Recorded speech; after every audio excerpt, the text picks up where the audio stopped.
विमल बोलो जुबा केसरी, हर पल मनाओ केसरी त्योहार।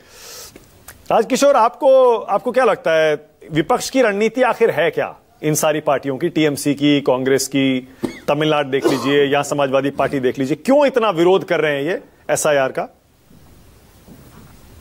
दरअसल क्यों कर रहे हैं, तो कई बार तो ऐसा लगता है कि क्यों कर रहे हैं इससे ज्यादा महत्वपूर्ण है कैसे कर रहे हैं, उसके रिजल्ट क्या मिल रहे हैं।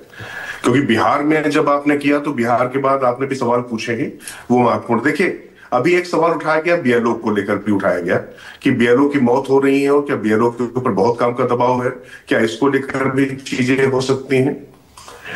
पर मैं एक चीज तो आपसे कहूंगा मानक जी, जो फ्री में चीज मिलती है, एक सवाल और उठाया गया था कि क्या जो पढ़े लिखे लोग नहीं है, अनपढ़ लोग हैं, क्या उनके लिए दिक्कत हो सकती है। अब सवाल है कि जब काम करने बाहर जाते हैं तो आप पासपोर्ट भी बनवा लेते हैं और दूसरे काम भी करवा लेते हैं। ये जो वोटर आईडी बहुत आराम से मिलता चला जा रहा था, अभी ये बात कही गई इस पैनल में कि जब इस तरीके की प्रक्रिया चलती है, बातें उठती हैं, तो कम से कम लोग सजग होते हैं, जागरूक होते हैं, अपने वोट की कीमत भी उनको समझ में आ रही है। कुछ हो न हो, एसआईआर का जो मुद्दा विपक्ष की तरफ से उठाया गया है, इसमें एक खास बात है कि लोगों को लगा कि नहीं, ये वोट उनके लिए बहुत अहम, महत्वपूर्ण है, बहुत अहम है। अब चाहे उससे उनकी सुविधाएं जुड़ी हो, चूंकि आपको याद होगा जब बिहार में मैं लगातार आपसे डिबेट कर रहा था तो एसआईआर सिर्फ उनके लिए वोट का मतलब नहीं था, उसमें उनका मतलब यह था कि उनको जो राशन मिल रहा है वो मिलेगा कि नहीं मिलेगा, सिलेंडर मिल रहा है कि नहीं मिलेगा कि नहीं मिलेगा, 10,000 रुपए जो जीविका दीदी को मिलने वो मिलेंगे या नहीं मिलेंगे। तो तमाम सुविधाएं उसके साथ में जुड़ जाती हैं। अब ये जो बीएलओ वाली बात आ रही थी, एक बात बताइए मुझे, 1200 से ज्यादा एक बूथ में नहीं होते हैं लोग। आमतौर पे एक परिवार में 5 लोग होते हैं मानक जी। 20 घरों में भी अगर आप जाते हैं एक दिन में, क्या एक दिन में एक बीएलओ 20 घर में नहीं जा सकता है। प्राइवेट कर्मचारी जब ये निकलते हैं सर्वे करने, जब ओआरजी मार गया, तमाम जो सर्वे करने निकलते हैं, कितने घरों में ये लोग जाते हैं। हम लोगों ने भी ये काम किया है, काम करवाया, देखा है कितना प्रेशर है। और क्या बैंक में जो कर्मचारी बैठा हुआ है उसके पास किस तरीके से ट्रांजेक्शन होता है, उसको कितने फॉर्म भरने होते हैं। यहां दिक्कत दरअसल आ रही है, अक्सर क्या हो रहा कि किसी व्यक्ति की, फिर मैं कह रहा हूं, ज्यादा दिक्कत आ रही पुरुषों की नहीं, महिलाओं की आ रही है।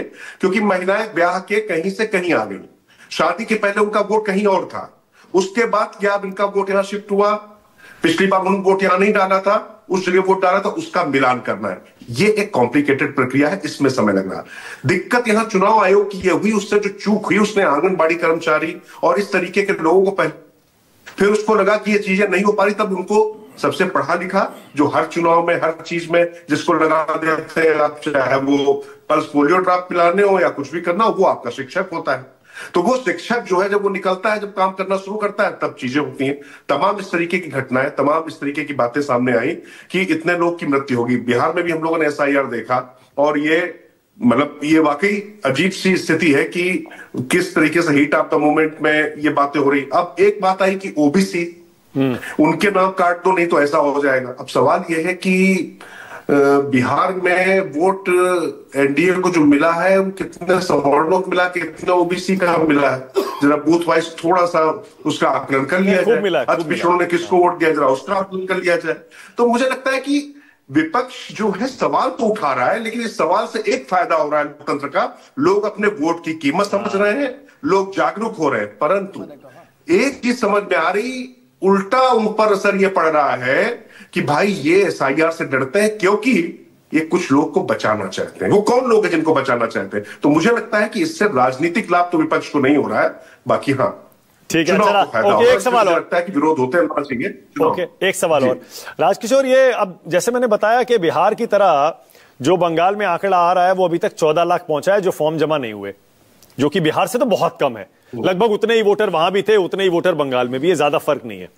वो 65 लाख आया था, यहां सिर्फ 14 लाख आया, और ये 26 लाख, चलिए उसमें और जोड़ लीजिए जिनको अभी फॉर्म देने हैं। तो ये घुसपैठियों वाला मुद्दा तो ऐसा लग रहा है फुस हो जाएगा बंगाल में। बीजेपी का सबसे बड़ा मुद्दा था घुसपैठियों का। नहीं, बिल्कुल घुसपैठियों का मुद्दा था, और जब ये बातें आई तो पूछा जाएगा भाई घुसपैठिए गए कहां। हाँ, निश्चित तौर पर ये सवाल उनसे पूछा जाएगा, घुसपैठिए कहां गए, ये कहां पर चीजें चली गई। लेकिन एक बात और आपको बताऊं मानक जी, बीजेपी के तमाम नेताओं की चिंताओं को भी समझिए। वो जानते हैं क्या कह रहे हैं। अच्छा, बीएलओ है कौन?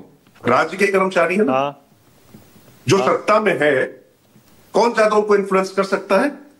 भारतीय जनता पार्टी अगर चुनाव आयोग को कर सकती है तो जो वहां पर कर्मचारी इस पूरी प्रक्रिया चुनाव आयोग के अपने कोई कर्मचारी नहीं होते हैं, वो जो वहां पर लोग लगे हो, उन्होंने दूसरे तरीके के आरोप बीजेपी लगाने शुरू कर दिए कि तमाम बीएलओ को इस तरीके से लगाया गया। अभी जो बात कही गई पैनल में सबसे महत्वपूर्ण, मैं फिर कह रहा हूं, किसी भी दल के कार्यकर्ता जो जमीन पर होंगे, बूथ लेवल एजेंट, उनकी भूमिका महत्वपूर्ण होगी।